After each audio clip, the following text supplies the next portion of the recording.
French anyway. Nobody speaks French, right? So I can butcher the language the whole time. The Germans, do you speak a little bit French? She does. I knew it was a disaster. Okay, so I won't speak any French. It'll be fine. Okay, but do we remember what was happening in France prior to the 60s? I've talked about it. It's like basically American television and American culture was seeping into France, and France didn't really have its own media being produced. So the government funded a program in order to promote more French culture by creating new programs. In fact, they made a law. There had to be a certain percentage amount of media that was produced by France to be on the air. They were that afraid of their culture being stolen. Are they any different today? Does anybody know any French people?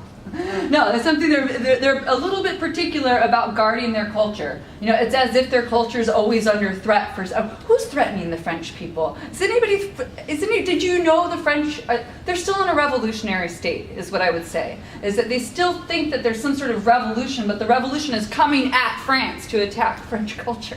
Nobody's trying to attack French culture. Everybody likes the wine. Everybody likes the cheese. They're okay. You know, the countryside's pretty. They can dial it back. It's all right. They win. Yes? They have a linguistic department to basically the words like internet and stuff, like to make that a French word. Okay, so you're from Vietnam, right? Right. Yeah. So do you have a little particular relationship to France maybe that the rest of us don't have? Yeah. Okay. Actually, yeah. All right, I didn't want to call you out about that. I mean, I'm very pro-France myself. I just think it is a little funny that they tend to be very aggressive about their culture. Hey, I'm American, I should talk. You know what I mean? Like I'm not throwing stones here. In fact, a lot of this film, of course, we've talked about the play between America and France when it comes to cinema. So I don't think it should be different here necessarily. It was just this moment in culture, the 60s, America was overproducing and France was underproducing, especially during the 50s. So France did what I think they were right to do and said, start making media, filmmakers. Hey kids, you know, go make the movies, here's the dollars. And it worked. But they do tend to be, and this is I think the part that's germane for our purposes here, is they tend to be very self-consciously French. Right. So even when they're referencing American cinema, it's through a French lens. And if we don't get that, we're not going to understand the movies. Right? We have to understand where they are in their culture, within their timeline. And I don't even know if we can as Americans. I don't even know if we can understand what it's like to be occupied and without any modern media that represents us. Oh wait, except we can if we're Hawaiian. Right? Except for we're here in Hawaii, where we live in a post-colonial state that shows us no representation of Hawaiian culture whatsoever. Is it not the same? Can you imagine if the state of Hawaii became the monarchy of Hawaii and the monarchy of Hawaii said, hey, kids, make some Hawaiian films. Like, why are we watching all of these mainland USA movies all the time? What are they teaching us about us? You know, they're indoctrinating us to think that we are part of the mainland. Are we a part of the mainland? Is anybody confused about that?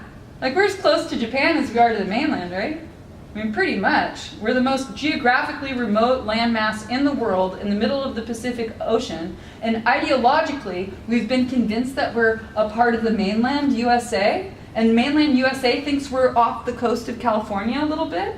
It's a lie, right? It's a lie. So think about, if you can't imagine being French in the 1950s, early 1960s, imagine being Hawaiian. I don't think it's that different in a certain way. Did anybody watch Mary Monarch? Is anybody from here? And you didn't watch Mary Monarch and you're from here? No, I did. Okay, you didn't shake your head. Okay, all right, okay. So do you not feel something? When you put it in that perspective, yeah, totally. Right? Like when Mary Monarch is on, do you not, I mean, my whole family, it's, Kohiko night's like a holiday. It's the only time, right? One night a year?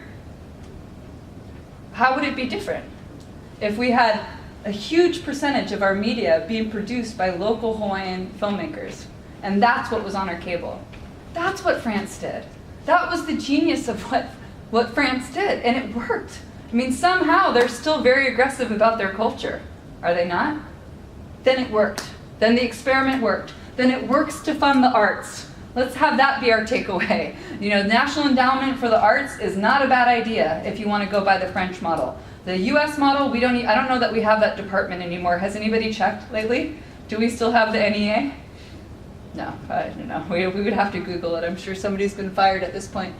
In about 1960, French popular cinema emerges from this equation of overproduction, quotas, and it pushes French producers towards thematic and aesthetic formulas that previously hadn't really been used. So let's flip back to America for a second. We still have censorship in America. So we're still doing, up until Bonnie and Clyde is 68. We're going to do that next week. I think it's around 68. That's the end of the Breen Code. That's the end of the Hays Code, is right around the late 60s. So even 1960, right, that's Psycho. Has everybody seen Psycho? Pretend like you've seen Psycho for a minute. Yeah, you've all seen Psycho. Okay, so Alfred Hitchcock's Psycho is 1960. So think about that for a second. That's a censored film. That's a censored film. Do you want to know the most censored part of that movie? I love it. Pretend like you've seen it. Okay, you all. Okay, do you know what I'm going to tell you? Yeah. What is it? What's the most censored part? That's got to be the shower scene, right? No, this is the best. This is the best. Okay, so for those of you who've seen the movie, which is all of you, we're pretending, she writes a note, kind of like Vertigo, where she has her private moment, and she writes this note, sort of explaining the situation, and then she takes the note and she rips it up. This is before she goes into the shower where she's going to be stabbed to death, and she rips up this note, and then she tosses it into the toilet. And there's this brief, this microsecond, 2-second footage of the inside of the toilet. And Hays Code was like, nah.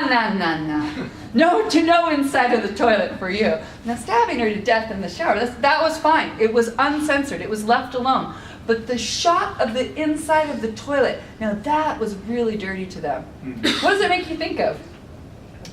Objection, exactly. Yeah. Exactly. You know, it still is, I think, one of our primary things that we're doing with cinema, is that sort of re-two-dimensionalizing ourselves. You know, making sure that this kind of conceptual idea of who we are, clean and proper borders, you know, the imago is intact. And we do that through these very kind of either abjection or censoring it. Or again, what I would say right now, which is a mass exodus from even dealing with the topic whatsoever, or turning the abject subject into immigrants and refugees, which is my real fear. Is that right now, remember, Kristeva says that the criminal is also abject, because the criminal displays the porosity of borders. Is that not the immigrant? Is it not the refugee? Are we not making these people abject? That's why I freak out at these movies. That's my real concern here. We're not going to look at that. We're going to look at Breathless, about to souffle. And Jean-Luc Godard, just for reference, this is 1960. That's the same year as Psycho. So the movie that we're going to watch is made the same year as Psycho, but without censorship. Okay, so that would be the difference. They're beginning to play with ideas more, I don't want to say adult, but I would just say darker themes in France. They're beginning to play with French New Wave that they're not doing in America yet. Yes, Psycho is a very dark film. Yeah. It's also normative. Isn't the killer Norm? Yeah, it is, right? So there's something normative about Norm in the Bates Motel. Yeah, that's not normal. You're right, what? Normative. So normative is when you take something that's very weird and strange, but at the end everything is okay. You make sense of it and it's okay. And that's what Hollywood cinema tends to do. Like if you go back to the very first lecture that I ever gave, I showed you Eisenstein stairs and the baby dies, the mother dies, they're Russian, everybody dies, you know, Battleship Potemkin. And then I show you the Untouchables, and it's the American version, you know, the GI saves the baby, you know, Kevin Costner kills the bad guy, everything's fine. And that's kind of how Hollywood approaches stories, where there is the same type of problems, there'll be darkness, but at the end, everything's normal and fine. Yeah. And that's sort of the normative ending. Psycho doesn't end on like a happy note, but they do kind of like lay it out pretty flat for you. Right. There's a bad guy, Yeah. and he's a defective masculine, right? He's a defective masculine because of his relationship with the defective mother, which is Hitchcock's thing. So where's the normative with Norm? Where you don't see what I'm saying? When everything is out of balance, when everything is that far gone, in a way, killing the female is making sense of things in a really weird way. What was Vertigo about? I mean, how did he reconstitute his subjectivity at the end of that movie? I mean, we were just here last week, right? How is Scotty's subjectivity reconstituted? How does he make it up those stairs? You just watched it. For her. What? For her. For her or at her expense? Yeah, like breaking her down. Yes, it's not different from the film noir. He provokes her hysterical breakdown as he's dragging her up the stairs, and the destruction of her psychological being is what fixes him. You know, it is what makes him whole. So it's not that there's not darkness in Hollywood. It's not that there's not weirdness in Hollywood all through censorship and everything else. It's that it's a little more off-center. You know, it's not, we're not putting it under a target and saying, okay, this is the craziness and we're dealing with it right now. It's just kind of off to the side a little bit, so we can still pretend like everything's sort of more normal, where I think even from the beginning, look at Un Chien Andalou. I mean, from the beginning, the Europeans are more willing to be weird in a certain kind of way. I mean, maybe they just don't. Europeans, are you just more willing to be weird? Is that what's true about you? The Germans accept it, you do not? I said, are you more willing to be weird than Americans? No, I don't think so. You don't think so? No. You think are you more conservative? Like, I met the craziest people here. Like, I would never, like, I just have to go to Walmart and I'm like, what Yeah. the fuck is Fourth going Street. on? Yeah. No, it's just like, I saw so many new people. Well, when we're looking at French New Wave, what are the overarching themes? What are the 5 tenets? What are these are them, these are the bullet points, these are the things that we're going to see in Breathless. One, spontaneity. So there's an innovation that happens here. It actually really, French New Wave couldn't have happened without neorealism. So if there's a chunk that I cut out of this course, it's neorealism. I didn't show you On the Waterfront because I'm sick of it, and because Eva Marie Saint is a bad actress, and I'm sick of her ruining that movie for me. She's a really bad actress. Don't make me prove it. Yes? So neorealism, would you also count like Italian neorealism? Italian started it. Yeah. So yeah, the Bicycle Thief, I would say, started it, and then it was probably from the Italian neorealist. And why did that start is what I'm trying to get to in a clumsy way. It's the outside camera. So for the first time, they invented a camera that was portable enough that they could do outside shooting. So neorealism was all about getting into the streets. You know what I mean? And this is really, I mean, what Italian neorealism was pointing out was World War II sucked. Like, it really destroyed us. It really rocked us. Like, look at all of Europe is in a post-World War II economic slump and suffering. You know, culturally suffering, suffering for goods, you know, suffering for everything. Watch The Third Man. You know what I mean? It's about the black market in post-World War II. So that's really was the message, is that it's post-World War II and everything is down. And what they had was they had the portable camera to be able to take outside and show you the consequences of war, and show you what had happened. And American filmmakers looked at the Italian films and went, wow, you know, this is something to pay attention to. And people like Elia Kazan did. And they took the neo-realist themes and they made movies like On the Waterfront. I have tons of problems with On the Waterfront, besides Eva Marie Saint. You know, I mean, that's a little bit of a joke, but not much of a joke, because she is a very bad actress. But Elia Kazan himself, I have issues with, right? He named names. He went to the House on Un-American Activities Committee, and he sang like a bird. They put him up there, and they said, have you now, or have you ever known anybody who's been involved with the Communist Party? And he said, well, actually, yeah. And he went and rattled it off. Yes, he did. He did. And he sat there and he named names and he participated in ruining people's lives. And then he made a movie, On the Waterfront, which is about how it's right to name names. That's what that movie's about. Is that the hero of the movie, Marlon Brando, is a hero because he gets on the stand and names names. Yeah. So he vindicated himself in his own narrative.